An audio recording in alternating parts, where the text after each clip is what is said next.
Hey there, Tracy Noriega, continuing to pay it forward to you in this series of who do I think I am and what qualifications do I have to come out and offer to help people transform their lives, make shift happen, show a different way, and be a guide to, just revealing that which lies within you, all this potential, all this greatness, all this, just we talked about energy. Oh, well, that was a different video. Never mind. But I've talked about energy, and we're all energy.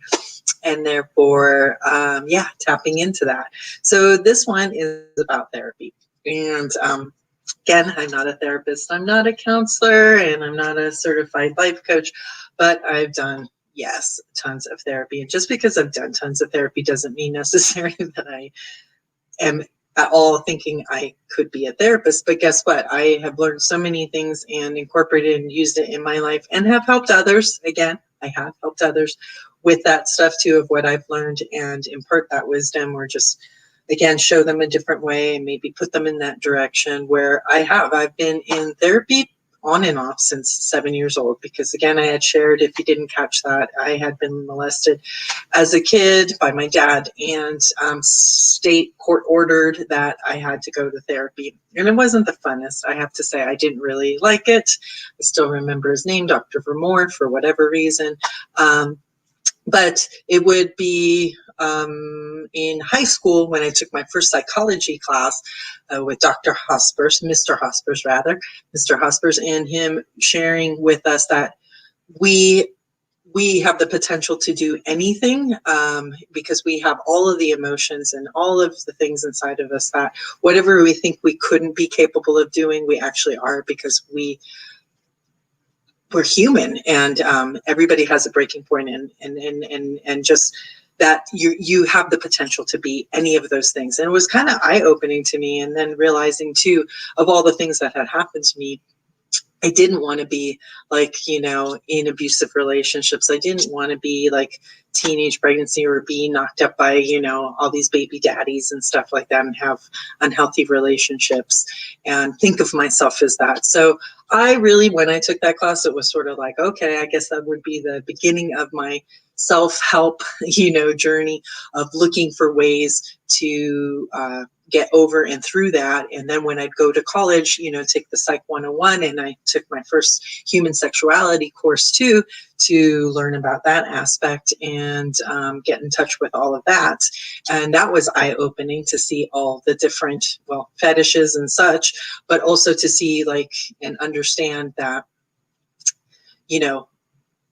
those who are, who have been those who are they've been victims, and they're victimizing, so they're perpetrators, they too have been victims, the majority of them, 9 out of 10. So it was another way also of not excusing it, but having this sense of compassion and understanding, and going, wow, if you really don't take care of these things, this repression that happens with it. So, and that's on all aspects of therapy. So yeah, I've done, cognitive behavioral and hypnosis, biofeedback for pain. I had chronic pain, so I know there's a lot of people out there with chronic pain. I've had a number of injuries, and I had a workplace injury that really took me out and sent me with this chronic pain, which wouldn't say I was addicted to Vicodin and all of the painkillers and pain relaxers, but I was definitely dependent on them to get through the day. So it wasn't like I was fiending for them or had to steal or anything like that. Unfortunately, they're all too happy to write you a prescription, and none too helpful to get you off of it. So I would have to look for different therapies, acupuncture and myofascial trigger release and craniosacral massage and Feldenkrais, and all these different other ways that I wanted to get off of them, because I knew that wasn't helping me at all either to be on that, and then to make pharmatinis out of it. And if you don't know what a pharmatini is, you're taking, painkillers and muscle relaxants, and then you have a drink afterwards. And that's a pharmatini.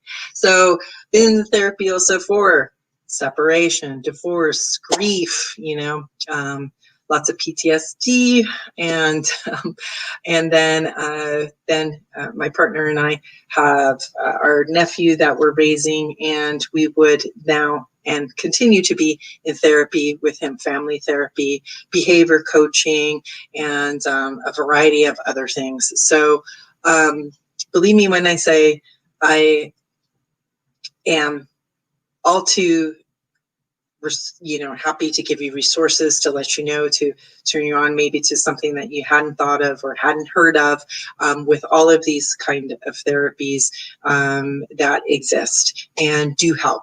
And I have to say, it's not a one fit all, and it may not even be a one is your only answer. You may have to do, like I've had to through the years, pick and choose and take what ones work for me and put them together to make something of my own and to continue. And the last thing would be the biggest that has been the latest few years has been inner child work and learning about that and healing your own inner child, which has been huge, to realize that I even had an inner child. So there you go. So all these terms, they may be known to you, maybe want to know more about them, maybe you've never heard about them.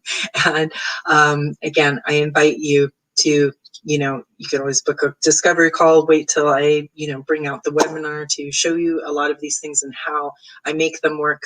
But here I'm just talking about what I have to offer and my life experiences and how I'm bringing those all together to offer a different and new way of looking at things that might make a shift for you, and not only make a shift, but show you a different way and ask you just to be open and receptive, willing to see things differently. And if that speaks to you, then you're welcome to speak with me. Okay. All right, you guys. Well, thank you so much. And again, have a beautiful, never before lived day, and stay happy, healthy.